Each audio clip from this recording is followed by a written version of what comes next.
Okay, so Mel Gibson. Okay, Mel Gibson, actor. I'm sure y'all know who Mel Gibson is. Mel Gibson uh, apparently directed The Passion of Christ, which I didn't know that. I did not know he directed The Passion of Christ, which is a phenomenal movie depicting the resurrection and crucifixion of Jesus Christ, right? Yeshua HaMashiach. But nevertheless, he's talking in a 1998 interview that just recently surfaced and has been going viral somewhat. And he's talking. And in this interview, he's talking about Christopher Walken. Y'all know who that is. You might not know who he is off the bat from the name, but you know who he is. If you see his face, you know who he is. That creepy, ancient-looking white dude that be in movies. Look like like a vampire almost. Like if a vampire was a person, they'll have his face. That guy. He kind of, if you go back to his youthful days, even videos when he got nominated for like, not Oscars, but you know, awards of that caliber. The winner is Christopher Walken in The Bear Hunter.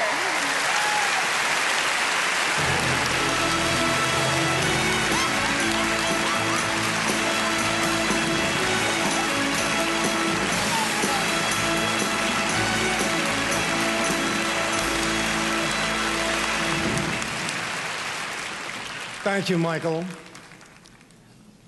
I'm very happy to have this. I salute Michael Cimino with this Oscar here tonight. And I'd like to add my thanks to the members of the Academy and to Mr. Robert De Niro. Thank you all. You look at the guy and it's almost like he's still acting. It's almost like that's a movie scene you're watching, but that's not. That's real life. That's crazy. That is real life what I just showed you. Seems like a movie scene, don't it? Because this nigga is an actor. He's not who he's portraying to be to the world. You got to think about it. I think Mel Gibson even just said in this interview, he was a phenomenal liar, but now he can get paid to lie and have a career for it, so that's why he kind of joined acting. Same thing with Christopher Walken. Whether he knows it or not, or any other actor knows it or not, they're good liars, and now they're getting paid. They got a budget behind their lies. So with that being said, Mel Gibson said this guy's the Antichrist. He looked him in his eyes and he's seen something in him. He starred in a movie. Christopher Walken starred in a movie called The Prophecy. The Prophecy. Have you ever seen The Prophecy? One of my favorite movies of all time. It's really deep, but if I can give y'all a general gist of it, it's essentially about Gabriel, who Christopher Walken plays, and I've personally seen the real Gabriel, which has intrigued me about this movie and made me want to watch it more and learn more about it, because Gabriel picked me up in a rapture in one of my dreams. But nevertheless, Christopher Walken depicts Gabriel. So essentially in this movie, there's the most wicked man, this dictator, who dies. Whoa. There it is. Not much to look at. It's not what's on the outside that matters. It's what's on the inside. Ooh, you are looking at the cleverest, meanest, sickest talking monkey. I love him. And apparently his soul is in a limbo effect, sort of like he's in hell, but not necessarily. He still could be taken, he's like fresh after death, so his soul still could be taken out of his body and used for evil, to make an evil mind, right? An evil vessel human.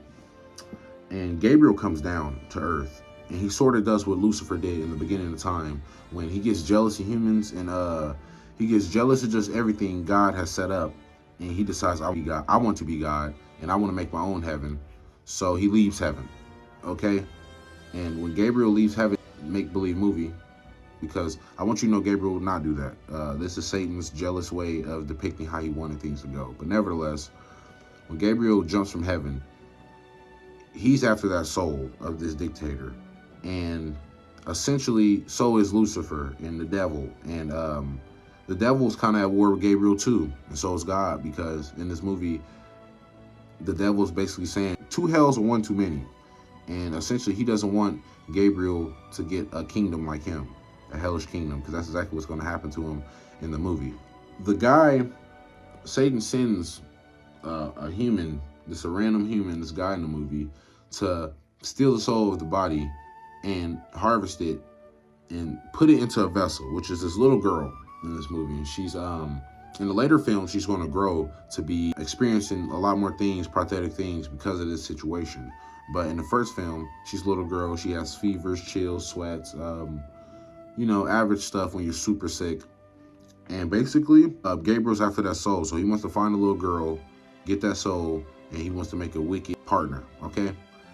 And in the movie, there's a guy also in the movie, the police officer dude, and I forgot the character's name. Essentially, this is the main character, who's the cop, who's in a church, and he's seeing prophetic things from God, visions and things of that nature, which are things that I see. I don't see angels bleeding from the eyes and stuff like he's going to see, but I've seen a lot of stuff similar to the ways he do. And Gabriel is in a church with him, and he lets him know basically subliminally, I know everything about you since the beginning of time. But look at this scene.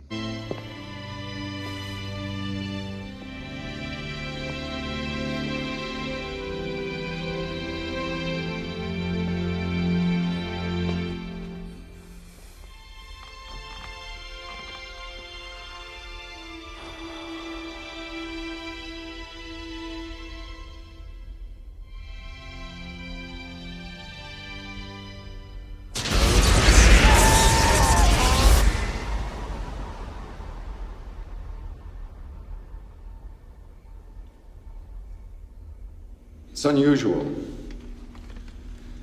to see someone your age in a church on a weeknight. Don't get me wrong, I think it's a sign of excellent character.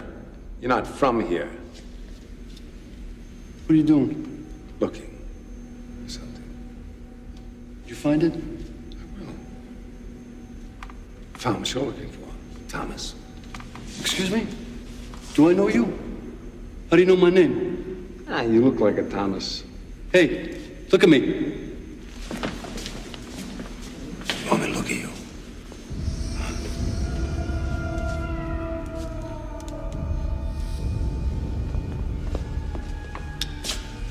You know how you got that dent in your top lip?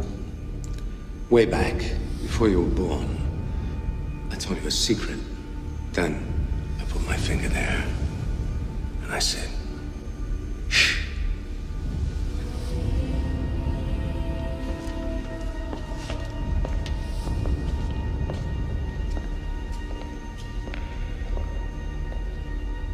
This guy, Christopher Walken, he plays this character so well. He actually feels like if there was any actor in the world to be an angel or a demon or something of supernatural influence, it would be him. It would be him. I feel like it'd be him. And Mel Gibson had no reason to lie about that, Dan, do you? Why would Mel Gibson lie about that?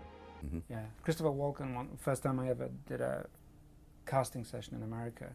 Yeah. Terrified me. Me too. I mean, fucking hell. I came to meet the guy. They said, oh, he's flying in from God knows where, 500 Yeah, but he didn't miles. need a plane, right? Yeah. It's like... He didn't need a plane. He came in, he was doing all the kind of Scorsese stuff. And I said, have you had a chance to read the script? And he looked at me and he said, do you like my face? And I went, yes. And he said, well, that's fucking great, because if you don't, get De Niro. Fuck you, I'm out of here. And stood up and walked out. And everyone said, well, that I think was quite a good meeting. No, he came to see me on a rooftop in New York. I said, hey, can I talk to you? And he said, sure. And he floated in, sideways, through a crowd of people. He was wearing black. And it was like one of those old vampire movies where they don't walk, but they glide. And he was a dancer, so he has he's very, graceful. Yeah. And he moved sideways, and he just sat down in a chair next to me. And it kind of frightened me. And he's a very smart guy. And we started talking, and I didn't, say much of anything about reading the script, nothing. I just started talking about the Middle Ages, and he began to talk tortures. And we swapped tortures, because I'd read this book on torture, and I tried to recall some of the most heinous things I'd ever read in this book, and he was like, oh, and he'd try and top it. And my assistant was there, and he left because he couldn't stand it anymore. Yeah. The air had turned cold.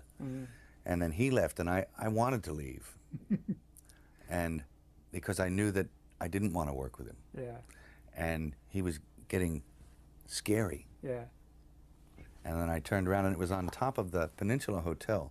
I turned around to avoid his steady gaze at one point, Yeah. and I was looking at a building with the top of the sixes on it. So there was a huge illuminated triple six in red. Yeah. And I went from that to that to that, and he started smiling. And I thought, oh no, Chris Walken is the Antichrist, you know? He said he flew in and he didn't need a plane. And it's like an inside joke between these guys. You got to know that this secret Hollywood stuff, it's occultic. It's secrets. It's a secret society. They both laughing like, yeah, that nigga's creepy. That's what they both thinking type stuff. Bro, he's a demon, bro. He's a devil. He's a devil. He's something. He might not be the Antichrist, but he's definitely of demonic influence. Didn't God tell you might be entertaining angels sometimes? Didn't he give you a story about how two angels came to Sodom and Gomorrah and knocked on his door, a man's door, and the man offered his daughter up so the townspeople don't attack these two strangers? They were angels. The devil copies God. He's trying to be God, so he's trying to take the ways and art of God and apply it to himself so he could be similar of that nature. But he's not omnipresent, so he can never be God. God's omnipresent. The devil is one-dimensional, just like we are, so far as in his vision and what he sees or where he's at, his presence-wise, okay? With that being said, he copies God. He has lieutenants and ranks in the armies, in his satanic armies and things of that nature. And he also has demons walking around in the flesh. I get a feeling in my spirit that man's evil. I get a feeling in my spirit he's evil. He's a weird dude. When you watch his movies, it's like he's an ancient vampire acting. He gives off an aura of ancient. I don't know what it is about him. And you can hit me with the side of the argument of, well, I don't think it's likely that an actor could be the Antichrist, right? An actor could hold such influence on the world, such important influence on the world. Did you know that the president of Ukraine, Zelensky, once was an actor before? He was an actor, yes. He was a talented actor. That's because they're on the world stage now. They're on the grand stage now. They're acting in front of the world. Excuse me. All of this, just everything, from the people we see on TV, they're possessed. A lot of them are open vessels for bad spirits, but also they are on a mission. Just like God has apostles and God has priests and angels and certain things on missions, so does Satan. He has all this stuff. You know, it's funny when Mel Gibson said he looked him in his eyes and he like felt like death or got scared or something. Even in this movie scene right here, looking in his eyes look creepy, don't it? I don't even know what to do with this information besides have it. It's good to know things. It's good to know your enemy. You know, imagine you were fighting a war against somebody who you don't know what they look like. You don't know who they are. You don't know where they're from. You would lose that war if they know everything about you. You would lose that war. So it's good to inform yourself on how the enemy looks, okay? And we kind of do have an image, a default image for the enemy, but the enemy does not always present himself as an angel of darkness. He presents himself as an angel of light. But the eyes are the windows to the soul. Look in his eyes. What do you see? This is a creepy dude.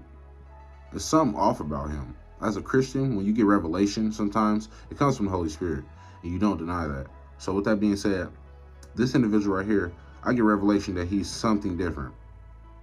Even in his youthful days. Look at him when he was like 20. Look at him when he's 30.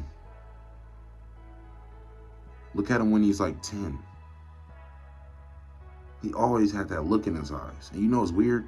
When you look at them paintings of angels, right? Like the white angels or whatever, the ancient paintings, they all kind of look like that. They got that skinny, slender nose. They look feminine in a way in the face, but at the same time masculine. He looks like he could be the son of Lucifer the angel. Like Lucifer might have looked like that, slightly feminine in the face, but really dark in the eyes and really serious all the time. Let me know what y'all think about this in the comment section below. Yeah. Christopher Walken could be the Antichrist.